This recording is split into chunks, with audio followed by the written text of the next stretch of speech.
forever. It has been forever since I did a live here on Instagram, but we are here. Today we get to complete a trilogy of conversations that began in January of last year with the one and only Rumbi, alias the Nairobi nomad, whom we talked to in June about his EP, June Reconstructed. But we started and began these conversations with Rumbi in January of last year because he was embarking on a huge project that entailed 26 tracks, and this project was occurring throughout the year of 2023. He was releasing a track each fortnight with the hopes and the intentions of releasing a total of 26 tracks when the year ended. He even exceeded his intention and what he had hoped to achieve when he began the idea and when he began the project. So we had a first conversation in January, had another one in June to sort of check where the project had reached, what was happening around the mid-year period, and we were to conclude and touch base again in December. That didn't happen, but we are here on this 6th day of January 2023, and Rumbi himself has joined us. Mufti, thank you for being here. Khwerula, thank you for being here. You were part of a special moment last year when we marked 3 years of Mziki ya Wiki. So thank you so much. Thank you so much. Rumbi has joined us. We shall be having a small chat about that project that he undertook last year, and also look at what he has planned for 2024.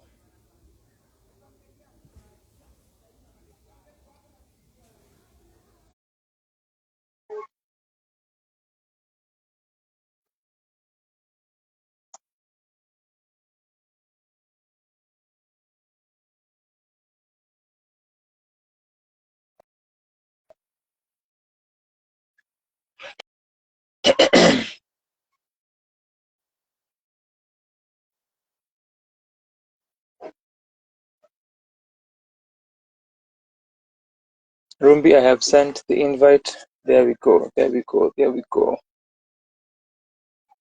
I shouldn't have used this lavalier mic because I'll have to remove it.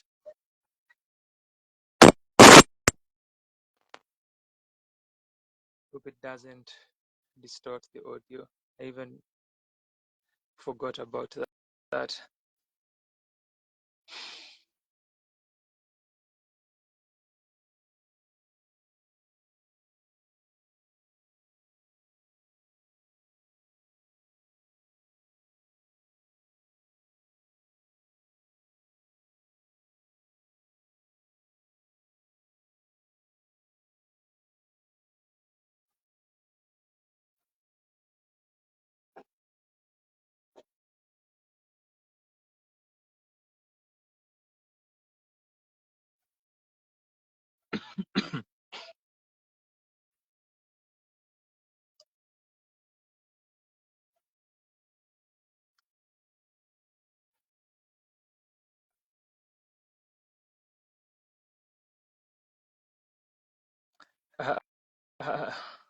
Rumbi says he's trying to join. You could exit, then return, and see whether that would make it work. Jeffrey Kiragu, thank you for joining us, and thank you for being here as well as we wait for the man himself, Rumbi, to join us. Seems we're having a problem, but let us see whether this time it works.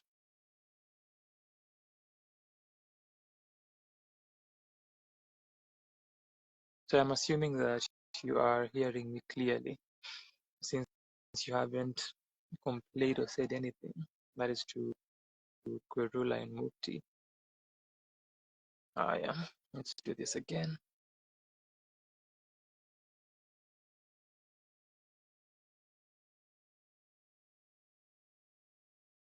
Just did that. Technology is doing its thing.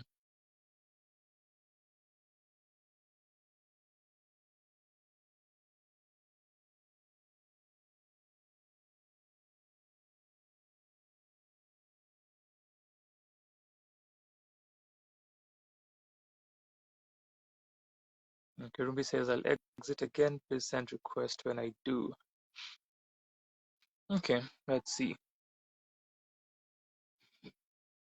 whether that will be. Let me cancel. Okay, Rumbi has exited. Let me cancel that.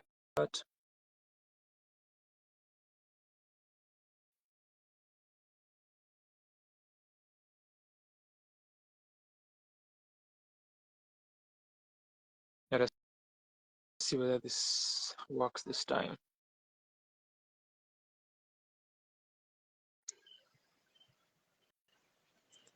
Okay, are we live? I can hear your voice. But Instagram you tells me can't. you've turned on video, but I can't see you. That's Can you wild. see Let me? me try to turn it. Okay, my video should be on now. Can you see me? Nope. Oh, what a wonderful. Oh, no, beautiful. There we go.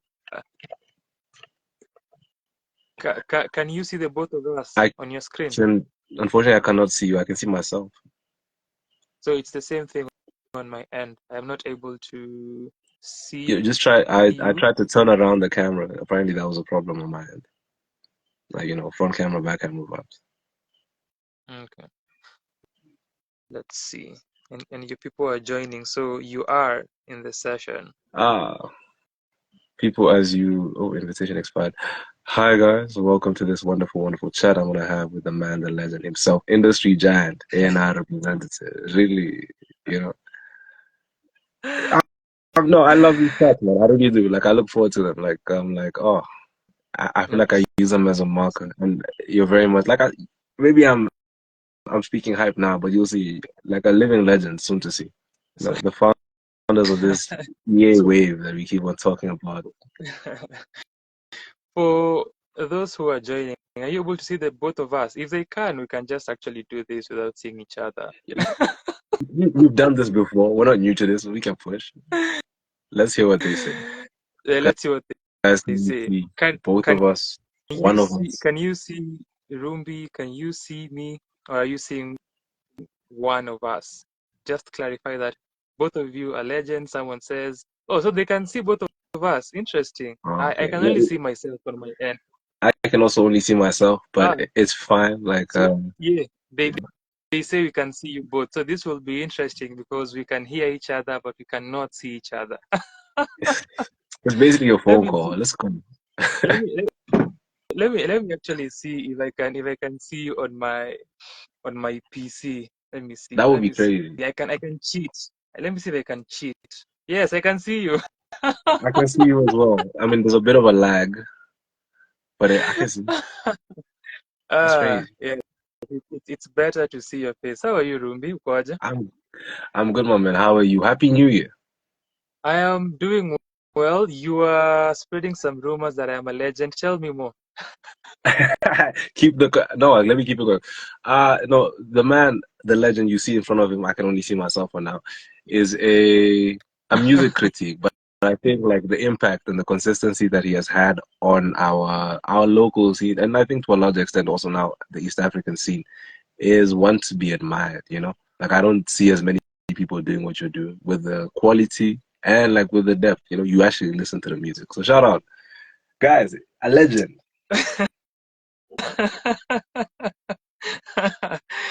Thank you, Rumbi. I'm super glad to have you here again. Thank you for your kind words. And we've been in talks for a few years now in communication, in conversations. Greetings from Europe. Alti says, thank you for being here. Thank you for being here. It's Orato, Yo, poet, shout Stark. out. Abigail is here. I am everything. I said I see you both. So thank you for joining us. We're having a chat with Rumbi regarding his enormous undertaking from last year, 2023. We were with him in January, had a conversation about what he wanted to do, and at the time he had released the first track, which is Lose, with Iana and Basic City. After that, we were here in June to recap how the year had been thus far, what was happening, how he was feeling, just to touch base, and we were also to do the same in December. We didn't get to, but here we are to finish the trilogy of these conversations, and then to also get to know what Rumbi is up to for 2024. So thank you for joining us, Rumbi. Thank you for joining us, you who is here with us. I wanted to start by you telling us what has been the best thing that has happened to you last year. The best thing that has happened to me last year. That's a big question. You know what? It would be having to hit 100,000 plays for the first time on Spotify.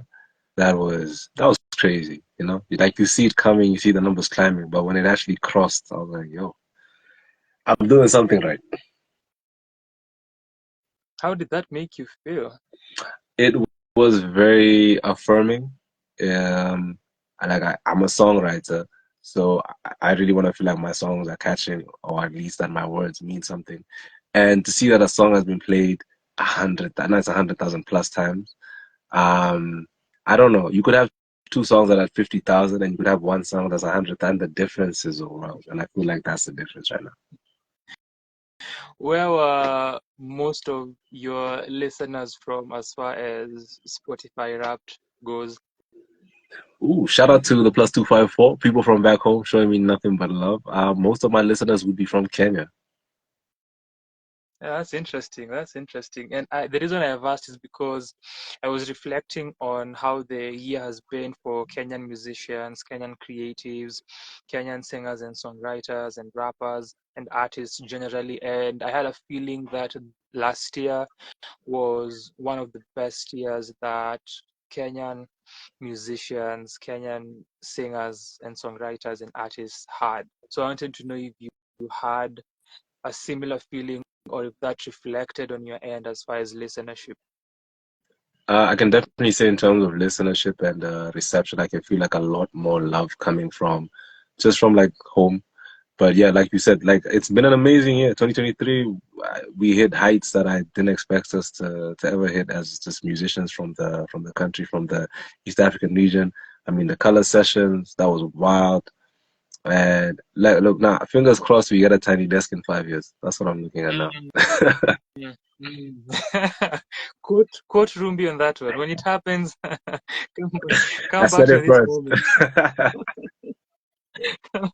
Nostradamus. Right? And what is the thing you are looking forward to the most for 2024? It would be personally, it would be releasing music. I have some songs I'm just really excited about. I think just putting together the music I was putting together. You're Yes. always releasing music. What do you mean? You know, I'm spacing it out a bit. You know, actually, I need to get a new thing. People are going to used to me dropping music, but I don't know. I'm really excited about the songs that I have this year. They make me feel a certain type of way, and everyone who has I've bounced off a few singles. Actually, after this live, you're gonna get a link to a few demos. It has been crazy. So I'm really excited about the reception.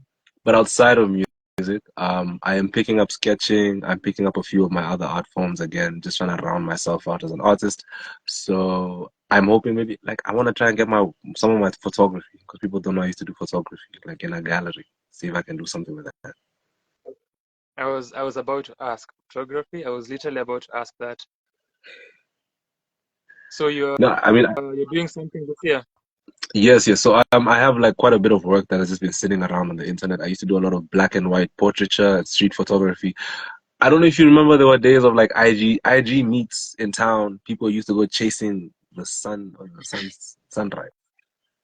So yeah, I was in a few of those, and I kind of have this work that's sitting, and I've shown a few people, and I've shown a few like local curators, and they're like, it's nice. So I'm like, I would like to have people see me as a more rounded artist, you know, like oh, he does photography, he sketches. Like, is he gonna shoot a movie? Maybe. And about the sketching, if you're here, we talked about that when we touched on the art for the singles that Rumbi released for June Reconstructed. So you can revisit that conversation and get to understand Rumbi's approach as far as those artworks for the singles. So as we get into your enormous and your arduous undertaking of 2023, share with us your physical, your emotional, your psychological states through the entire year as you are going through this process. The most initial feeling was excitement and just like daunting. It was a daunting task. I was like, it's 26 songs. I think not all of them were done. Like it was a lot, but I was also very excited about the fact that it's kind of like a year-long project. I have to keep myself tied down to it. Halfway through, I could feel the fatigue. I was getting a bit tired, but I mean, the biggest part was continuing it, finishing it. And by the end, in all honesty, I was tired. Like I really felt drained. But with that said, I was very happy that I did it, and it was very affirming. Like there are songs that I put out that I never expected people to enjoy. It was kind of like, ooh, we need to fill a space, and then that's one of like my best performing songs for like 2 months, 3 months. I was like, what? Yeah, I also got to work with like artists from all over the world. I've just made so many connections and amazing connections. It's like, damn. So at what point did you start feeling drained as compared to the fatigue that kicked in mid-year as that shifted to being drained? I think because the fatigue was more of like the work. So like you're always mixing, you're always mastering. I always have headphones on. Like any time that I have free time, I felt like I needed to kind of be working on the project so that the songs are ahead of time. But with the draining, it's I'm not the best people person. I am an introvert. So just interacting with people usually makes me feel tired. And I'd like to say vocalists are special people, one of a kind. I love you all so much. You are the spice of my life. And sometimes that spice can be a bit too much. So I've had times when we were 3 weeks in and I was waiting for vocals that Friday, and then the vocalist be like, I can't get you the song and you have to find someone else. And I'm like, I can't. It's 3 weeks. Mm. So those were very stressful moments. There were times when I'm waiting for an instrumental bit, or we're trying to set up a session and it's not lining up. So that would be the draining part. But you know, like I mean, also working with people has its beautiful aspects. So you know, I'm gonna give shine light to that. But yeah, draining definitely people. And that's definitely something that I would want us to touch on a bit later. And hearing you speak, I am wondering through the entire year, you've remarked that it was such a beautiful thing at the end of it all. And this is a marker of your time, and you've done 26 and even more actually tracks after the year is coming to an end. What kept you going? What kept me going? One thing I told people, I was like, I want to release 26 songs, and I don't want to be asked what happened afterwards. That'd be whack. But the other thing is, I am very objective oriented, result oriented, and I wanted to see the results afterwards. You really can't measure it up if you quit. And I mean, I could say I saw the results. I had 64,000 total streams in 2022. I had 300,000 plus in 2023. That's an increase of like times five. So the the results, and you know what, like there's a personal aspect. I did see my fan base grow. I would DM people who follow me and be like, hey, yo, go check out my new song, pre-save the song. And the interactions I got were surprising. There were people who were like, OMG, I can't believe you're texting me. I'm like, oh damn, I'm just a homie from around the corner. What do you mean I'm texting you? So that was very flattering, and what is it called, affirming again. There's a lot of affirmation that's happened this year for me. I mean last year. So I know you are really big on the stats, on the numbers, on results, and seeing the progress as it comes, and looking at your growth and development as an artist, looking at your reach, people who are listening to you, where they're listening from, and just to touch also on what and how you kept going. What is this tracking system that you had, and what was your accountability structure looking like? So the most important thing was that I'd said I'm going to release one song every second Friday. So the biggest thing was that I needed to release a song on a Friday. So that was the first thing that I had to make sure I was doing. And sometimes it got very close because you kind of want to have a certain amount of time between when you send your song to the distributor and when it actually comes out. So sometimes I cut it a bit close. The other thing is I kind of have a metric now for like a song success. So there's specific playlists I look at in terms of getting on, and then there's a certain amount of streams I hit by usually Sunday. And then again, I check on Wednesday because there's a new round of playlists that are updated. So I would look at playlist placement, total number of streams, and then my monthly listener growth. So the cool thing is like with your Spotify for artists, if you're an artist, you need to have your Spotify for artists. I could kind of see which songs were performing better, which songs were not performing as well, and depending on when I released a song and how much time I had before it came out. Yeah.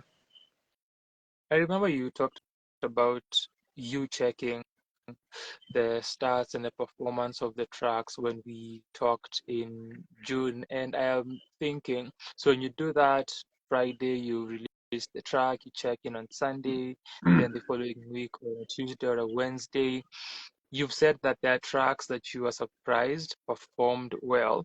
So there's this thing with artists, the tracks that you think are it don't resonate as much or in the same way that you perceived and assumed, and then those tracks that you didn't end up doing so. So as far as numbers, when Mm. that happens for a track that you thought, yes, this is the one, and the numbers don't reflect the same, how does that make you feel, and how do you navigate that?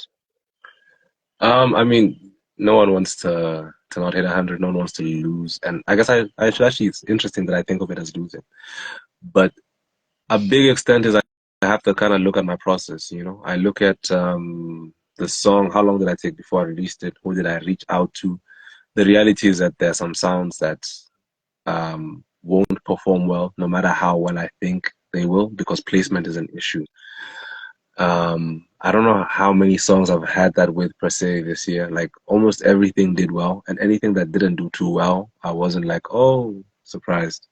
You know, I think actually that's one of the beautiful things about it, and that's what I'm doing approaching 2024, is that I've seen what people have responded to, what people really liked, especially like regionally, comparatively Kenya, South Africa, and then the rest of the world. And it's going to be interesting to see now me putting out music that I hope, that I think people have been loving last year and would like more of this year. But I mean, I just suck it up and I'm like, hey, next song will do better. I think that's part of it as an artist as well. You know, you have to keep on going.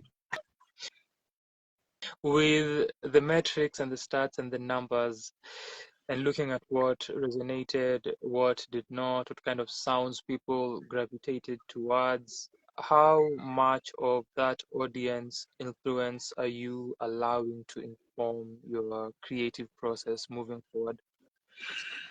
Ooh, that's interesting because I can say a lot and not at all. And the reason I'd say a lot is because I am very cognizant and I pay a lot of attention to what people are responding to. Like I feel like I know what hit hard and what didn't hit as hard. And I am, as much as I am creating art, I am selling a product. My music is something I want people to enjoy to buy. So I am thinking of my consumer, I'm thinking of my listener slash buyer.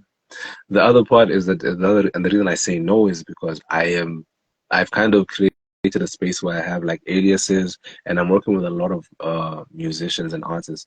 So I can create more music than I thought I would. It was actually a problem, I think, in 2021, just before my laptop broke. I felt like I could only make a certain amount of sound. And then I started listening to, shout out to Spotify playlists. They put music in front of me that I would never have listened to, but I love. And I was like, oh, damn, I enjoy this. I could make this. I enjoy this. I could make this. So I'm at a point where I'm trying to make what I enjoy. I'm just might make more of what I think my listeners would enjoy as well. So it's kind of like, you know, a Venn diagram where it lines up. Yeah, yeah, yeah. There are intersections and Mm, points of beautiful. confluence. So, apart from numbers, you are also big on media, and we're talking about playlist placements, we're talking about blog coverage, websites that are writing about you and featuring your music. And this is something that I also brought up when we talked the last time. I'm curious to know what kind of role the media played in aligning and helping you achieve the goals that you had for the project. Well, with media, and initially I was hoping to get like maybe 2 articles on each song, and that wasn't possible. But I think if I like do them, some of all of them, it almost matches up. Media was to push my releases to, and this is especially like with newer countries.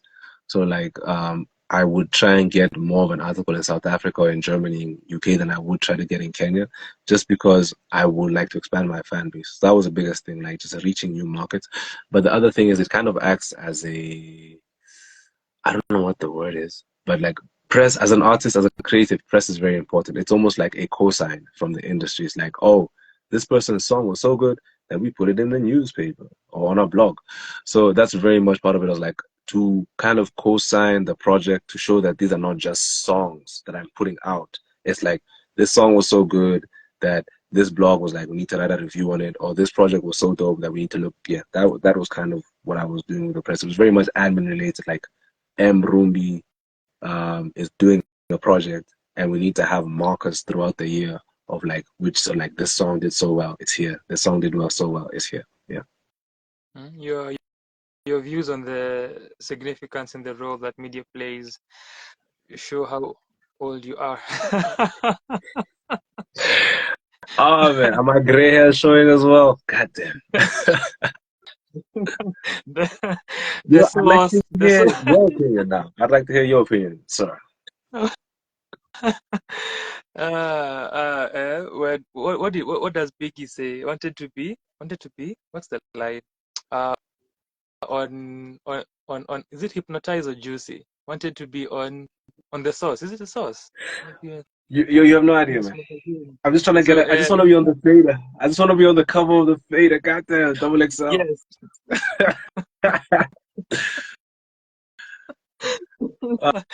So for media outlets and media platforms that are in other countries, are you randomly searching for them and looking at what media outlets exist in those spaces, or are these outlets that you are familiar with and whose work you read? Take us through that. So luckily I've been doing this long enough to the point that I do have a few contacts here and there in like different countries. I mean, I can say you're a press contact in a different country if you think about it, you know what I mean? So with certain songs, I look for one, if the artist is in a country where like we're trying to make moves, I'm like, okay, cool, you're in Brazil. Please tell me which city you're in. Can we find the local press? Cool. Can we find the regional press? And can we find the national press? And then maybe interregional. And then I start finding blogs. I start finding radio stations that would play that type of music. I reach out. I send an email. I reach out through the DM. A lot of the times you won't get an answer. The industry response rate is 25%. So if that's the industry response rate, you're probably going to get half, which is 13%. So if I send 100 emails, I'm getting about maybe 13 to 10 responses. But the cool thing with that is mostly you just need to make one inroad, and a lot of these people know each other. So like with Warmth, which we released in September, it got a bit of traction in the States with a few college radio stations. And then I asked the music director, could you send it to a few DJs and a few other music directors? And through that, they sent it to some college radio stations in Canada. So like, just it increased the airplay. Because I kind of do my airplay, radio, and my press together. And they kind of run together. Yeah. So what do the stats look like for Warmth as far as listenership in different countries now that you've mentioned it? Ooh, Warmth is, and actually, it's like I think it's currently my best performing song. It's overtaken everything, which is crazy. Um, it is getting a lot of love in the UK. It's getting a lot of love in the US. It's getting a lot of love in Kenya and South Africa, Nigeria. Those are kind of like my hotspots in the continent: Kenya, Nigeria, South Africa. It is split almost. I think it's split almost evenly between Kenya and Nigeria. No, Kenya and the UK. But it was definitely a big response. I've never gotten that much love, or let me just say listens from specifically like that that country. So it was very nice to see, and I feel like they connected with a lot of my other work, so it's also pushed those numbers up. So that was warmed with Monife. I would love to hear about your other collaborators, the Jades, the Nawekulos Ooh, from here, the Elanis, and you had a lot of collaborators that you worked with. So I tell us did. about your relationships with them and the interactions that you had with them. Dope. I'm actually trying to open my Spotify because I want to like. I feel like sometimes I forget to name some of the people I work with, and I feel bad because like I enjoy working with pretty much everyone I do. Hey, But yeah. So I mention mean, your this year people. Mention your people. thank you, thank you. So this year I've had the pleasure of working with like quite a few artists from just not like the continent, and I think that's one of the dope parts. I've gotten a lot more people to work with from the continent, but also like larger parts of the world. Just moving back from December, I've worked with I had Take Me There last EP, and I got to work with an artist from Uganda, an artist from South Africa, Cape Town, and an artist from Gauteng, and an artist from all the way in Lagos, Nigeria. This was an interesting project in terms of that I didn't do a lot of the songwriting. I kind of like gave the artist write your hook, write the verse, and let's see what's happening. What I've tried to do now, or what I've tried to adopt, is I usually have a Zoom call or a phone call, or just like, I try to be in contact with the artist so we can line up and link up and just be flexible. You know what I mean? Like, a lot of us are not doing music full time, so we need to be a bit accommodating. It is wonderful establishing these and what seem to be very permanent connections because I mean, a lot of the people I've worked with last year, I can already tell you they're on songs this year. Like the songs are just waiting to come out. So like Jade, for example, who we started with one song called Sing Not Swim. We ended up doing Footy. And now we have two songs coming out this year. We have Monife, who was a wonder to work with. I think she really just helped me like with the distance communication because we had to be a lot more in contact than I have with in most of my vocalists. And I mean, we're working on something for next year. She's working with Dolapo Martins, who I worked with on Gira Gira. Yeah, So it's also beautiful to see that the yeah. connections are kind of like going over my head and how people are working together, you know. And there's Yonawe Kulos, my old greats, Elanis, people I've been pushing with since back in the day. And working with them is now such an ease. Like it's so low maintenance. They know what I want. I know what they give. And it's kind of just like, well, I have a song. I think it'd be dope for you. They listen. If it's dope for them, they kind of already have an idea of what the song should be like. And we kind of just back and forth. We know how our work schedules work. So it's easier to plan with one another. And now I'm incorporating that with like new people who I'm working with. Yeah, because now you sort of have a structure and a familiarity of how to deal Yeah. with the dynamics. Yeah, yeah. Practice makes So perfect. with the just taking on from that with the collaborations, and you're speaking about the beauty of establishing these interactions and relationships, we can see that as maybe a pro that you have. So what other pros do you have just based on such an undertaking with this project, and then what would be the cons of such Cons. an undertaking as well? I hate cons, but okay, let's start with the pros. I think the pros is because I am trying to do like music admin, music business.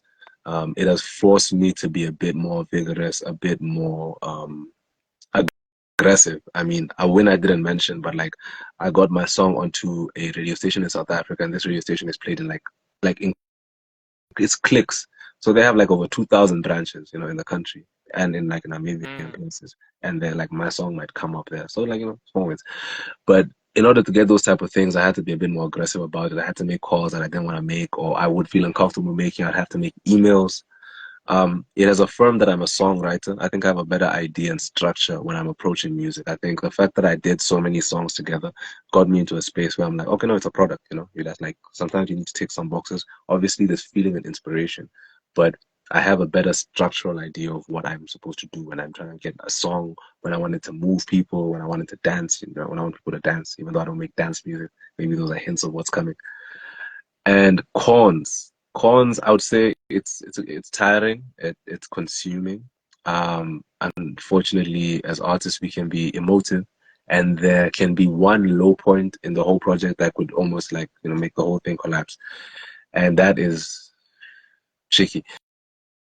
I think also it makes it, sorry, I heard something, but it makes it a bit tricky to work with people because I think working with that many people, if you meet so many, for lack of a better word, duds, it can kind of put you off. And I think that's something I kind of struggle with sometimes. I'm a bit more cynical when I work with a vocalist because I expect less.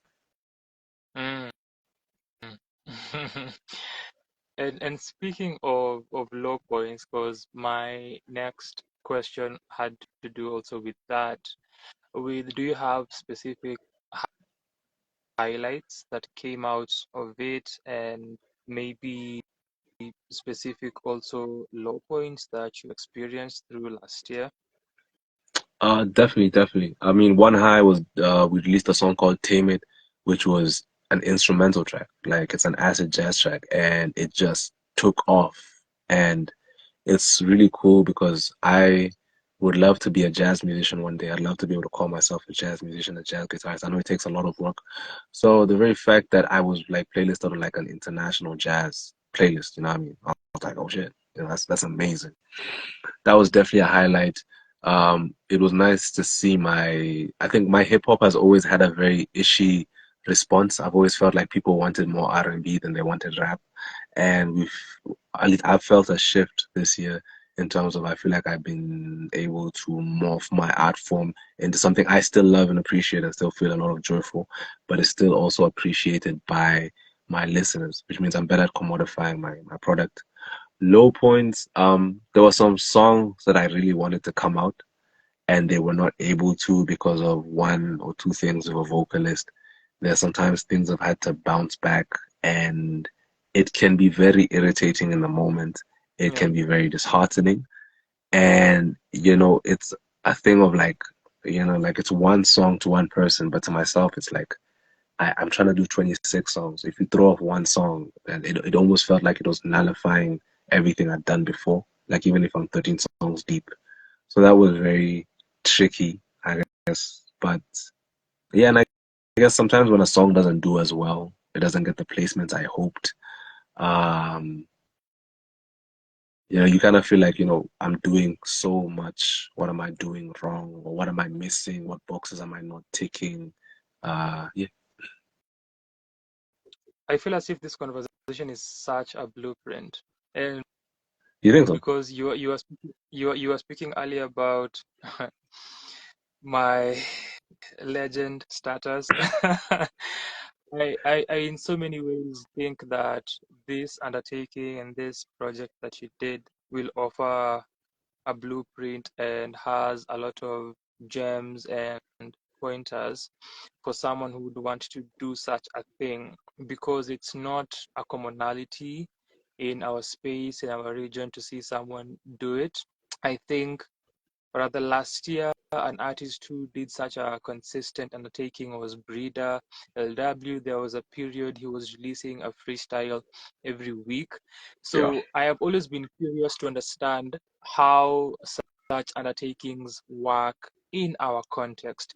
For instance, a few years or several years back, there was a time Mudhoni Drama Queen did something similar where she was releasing a track each week. I think that went for about 10 weeks and they were part of her MDQ project. So I've Wow. always been curious to understand for artists who are doing that in our context, what are the mechanisms, what are the inner workings, how does it look like? And I think and believe that this conversation is offering so many insights as to how that looks like and giving the inner workings of such a project.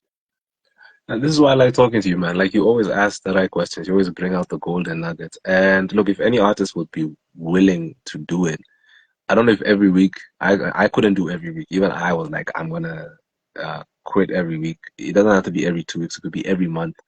But there's something about consistently putting out your music and good music. You know, I'm not gonna pretend if you're putting out bad music, my man, take it back to the drawing board, work on it some more. You will see movement, you will see Mm. momentum. And the thing is, when you have them that back to back or that close together, it is easier to see the growth. Then instead of dropping like 2 to 3 singles in a year, and it becomes a lot harder to measure because you're looking at it more on like a yearly basis. But if you're dropping a song Yeah. every month, you're looking at it. You can measure literally every month. Um, and then you can like project that 3 months from now because you already know how many songs, like how the songs you initially released are doing. Now that you've touched on your sound, you've spoken about your rap and hip hop songs and how they perform vis-a-vis your R&B and your soulful songs, and the idea of intending to one time in future be a jazz musician, be a jazz artist. How did the project shape your sound and your sonic interests? I mean, initially, it definitely made me more confident in my more minimal sound. I always felt like that was like a low-key jab when someone would be like, "Oh, the production is so minimal," and I'm like, "Are you trying to say like I'm not producing, bro?" Like, you know. And I mean, that felt issue yesterday because I used to make like hip hop beats, you know, and like hip hop you have to layer. Yeah. So I was like, I can sample, don't, you know.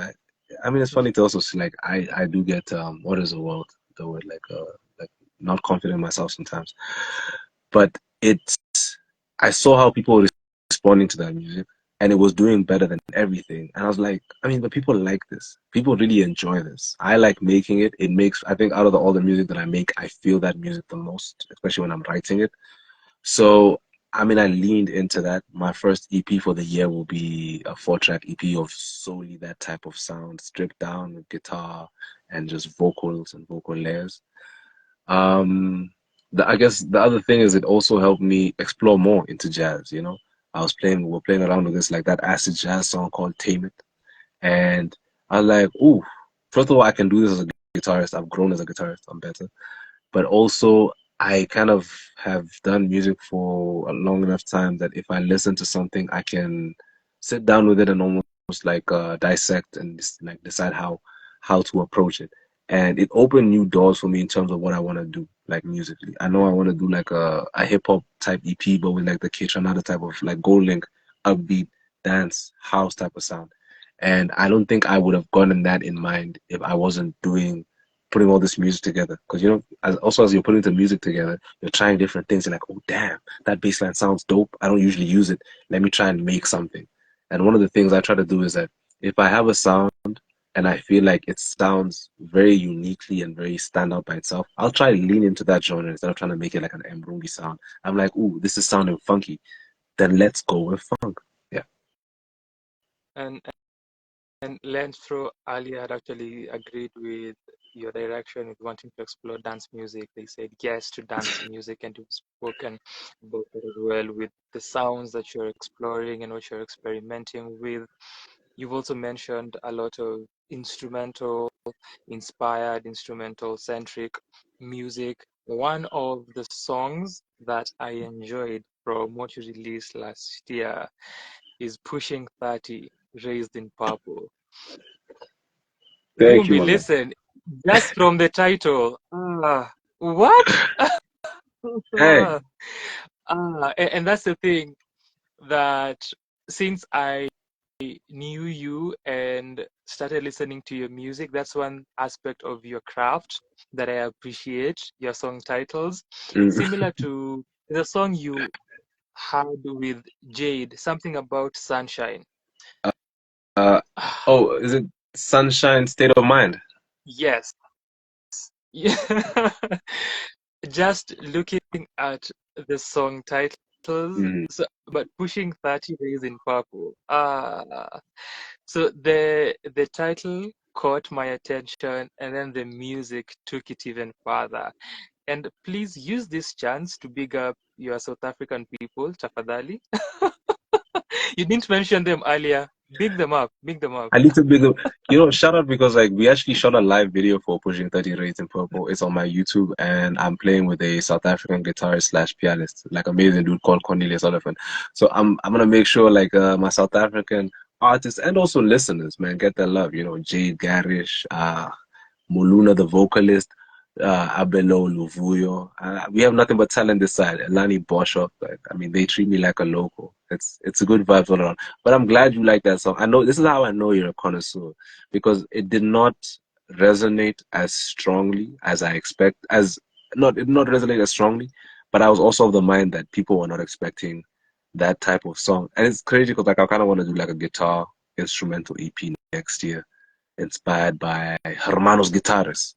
If you don't listen to Please, Hermanos Guitares, please go listen we to them. God damn. we are here for I am here for it. Look, I know my I target am audience. definitely but yes, don't listen to me. I don't know, man. I'll do a private release. I'll be like, guys, y'all are not getting this EP. Just know it's coming out. It's for my man, the legend, industry giant. You know? This is this is not for mass consumption. So No, as no, no. we get to, as we get to a close, out of there were 28 in total, right? Yes, You yes. went beyond 26 Yeah, because we you added released a the few. project at the end of the year. Yeah. Do you want I like to say overdoing it. anything What can I about it before say? I ask? Sorry? Do you want to say anything about the project that you released when the year ended before Ooh, yeah, I'd I love ask to. my question? I'd love to. I'd love to. Groove Mosaic. So we dropped Groove Mosaic on the 29th of December, and it is very different from a lot of my usual stuff. I was challenged by my colleague Malcolm to kind of do something more Afrocentric. Now, initially, I was going for Afrobeat, and this kind of just shows, like, I guess my growth in song. It's like looking back on it now, I realize it was a bit too slow to be Afrobeat. So it's kind of like more of Afro soul, Afro pop, and I wanted something a bit more vibey, and I wanted very much to work with artists from the continent. So it's called Groove Mosaic because it is a collection of tracks, hip hop, R&B, neo soul with Afro rhythm, percussions, and influences. So if you listen closely, you can still hear like the standard Rumbi sound. And then what we did is like I went in with like the percussions and the drum to kind of give it more of an Afrocentric feel. Yeah, so please listen to that as well. So my question was, what are your? I know the tracks are many. I know how you created them was different. The mental spaces you were in were different. Do you have three personal favorites? Three personal favorites. You see, this is why I'm glad I opened up my discography because I can be like, okay, no, I can pick them out. I'm just gonna pick random ones. Sure. In no particular order because I feel like that would Yeah. be unfair. Um, definitely, definitely warmth. Warmth is up there. Closure. Like it feels very old now because it's been almost a year, but like, yo, closure was something different, and it ain't right because to me that is, I don't know. Like I felt like I kind of ticked the box by being able to make that song. It was one of my best performing songs. Like I think within a day that Mm. already clocked like no before the end of the day that clocked like 1,200 streams. I was like, damn, Wow. is this what it feels like? Is this yo call? I was like about to call myself Tyler. Yo, like what's my water song? It was wonderful. I love it. So if someone was to listen to only 5 songs out of the 28 that you Mm. released, what would those 5 be? Why? Good five. Why? Yes. The first one would be Warmth, and the reason I say Warmth is because it feels like a song you've already heard before. It sounds like a nostalgic track. It sounds like something that your mom would listen to while she was doing Sunday laundry, Saturday washing, those kind of vibes, 90s. The second song would be It Ain't Right because I feel like it's a beautiful intersection between pop and R&B and indie. If you were trying to introduce yourself to more of my stuff, that would be a beautiful place to start. The other one would be Closure because the girl who sang it can sing and the lyrics seem to be very touching.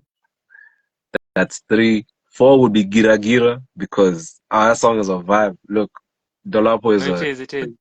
Dolapo is a It's so god. different.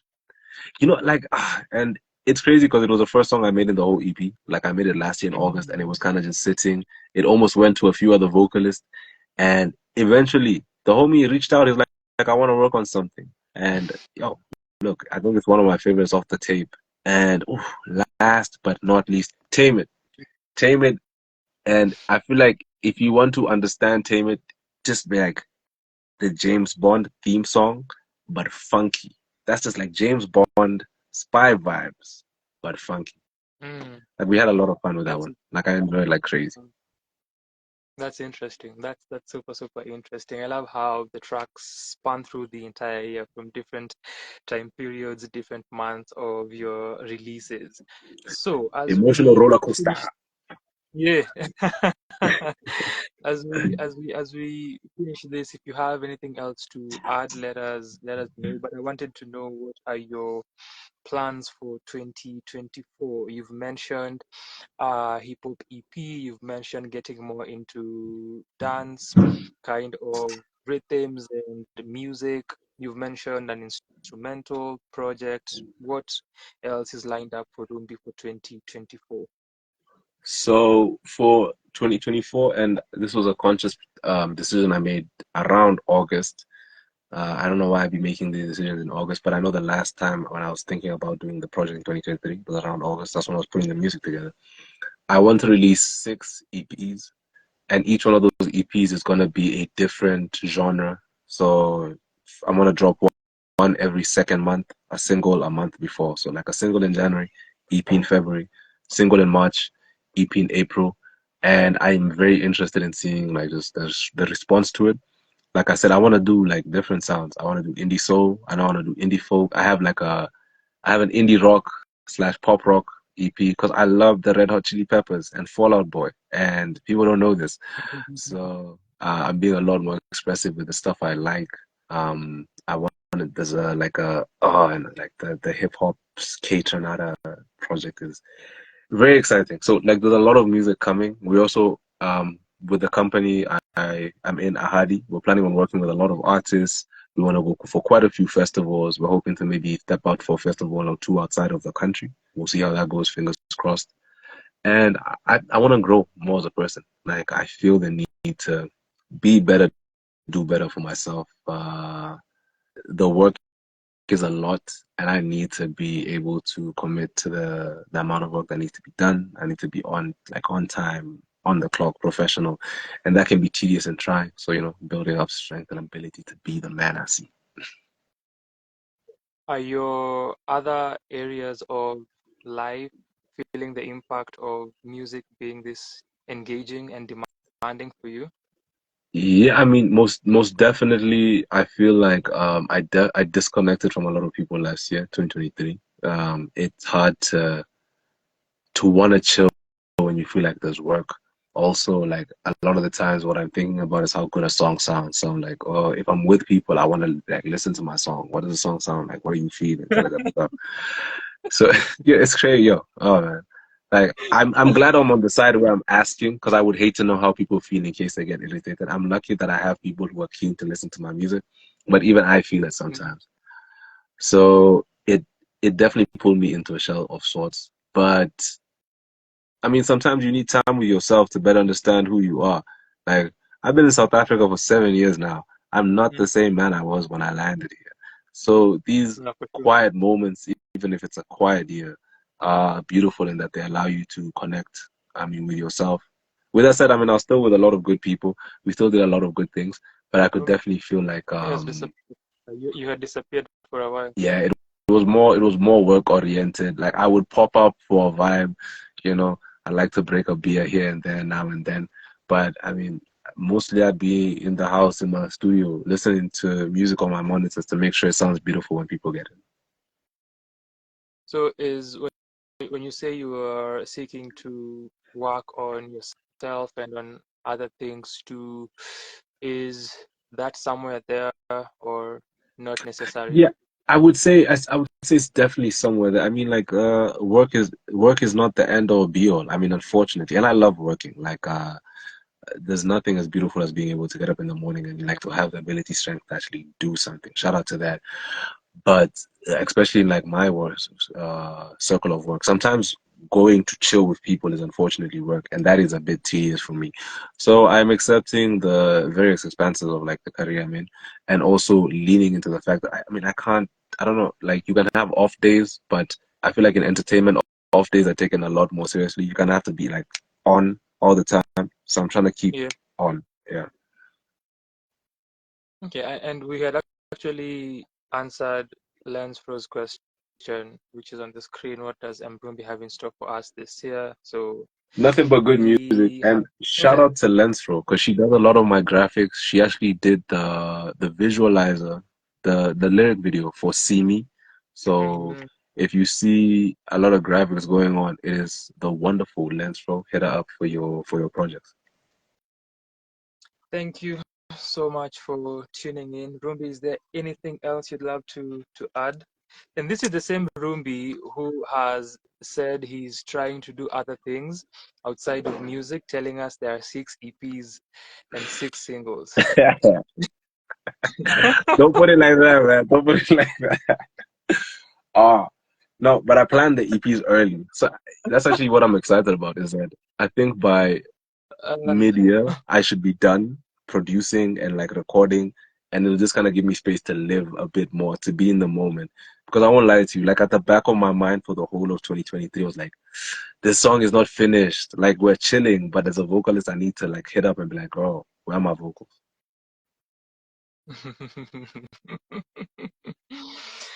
That's a lot to look forward to from Rumbi. Thank you so much, Rumbi, for joining us and for finishing this trilogy of conversations. I'm looking forward to what you'll be releasing, the different sounds for the 6 EPs. I am looking forward to listening to that and the singles that you'll be releasing as well. Thank you for joining us. Thank you for being here with us and sharing your insights.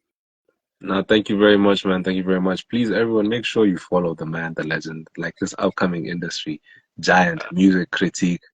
Look, we have best teeth in the game, best dreads in the game, guys. That's all I want to say. Shukran sana Rumbi. As always, it's always fun to catch up with you and break bread together and hear what you're up to. And you've been doing your thing for a number of years now. And you've said you reached certain milestones last year with your project. I'm glad that that is happening, and I'm looking forward to where you take this year and even further into your future and your career as a musician, your hopes of becoming a jazz musician, as admin as well, because I know you're doing a lot of work with other artists at Yeah. Ahadi. So all the best with that, and all the best with what you're looking forward to doing this year. Thank you for your time again. Nah, shukran sana, shukran sana. Looking forward to your journey. I mean, fingers crossed I might be in the country this year. So if I am, Yeah, I'd definitely like to us have a in that, in real life sit down. that would I be think it would be that dope. would, that would be fun. Thank you, Rumbi. Thank you. Looking forward. All right, man. So that has been the one, the only, the man. Is he a myth? Is Rumbi a myth?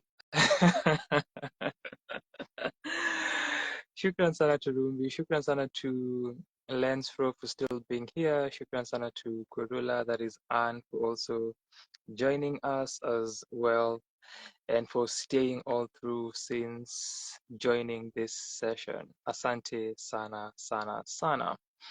We have had a lot of people joining us. Let me see if I can find all of them and mention them as I finish this session. So Mufti was here earlier, Khwerula, Jeffrey Kiragu was here earlier, Wanjiru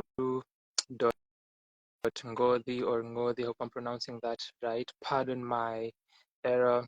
Alti 21, Abi was here. Abi was also here when we talked to Rumbi last year, mid-year. Mo underscore love underscore X. Thank you for joining. I am everything. Thank you for joining. Robi was here. Orato was here. And Alti is joining us from Europe. Poet Starknow was also here. Seven Head, Kenti, shukran sana for joining. Right.io, thank you. Tarno, thank you as well. Moise was also with us. They have done a lot of work with Rumbi, a lot of work. You should listen to D-zel underscore music was also here. Theuri, Ted, and Lens Pro. Thank you for joining.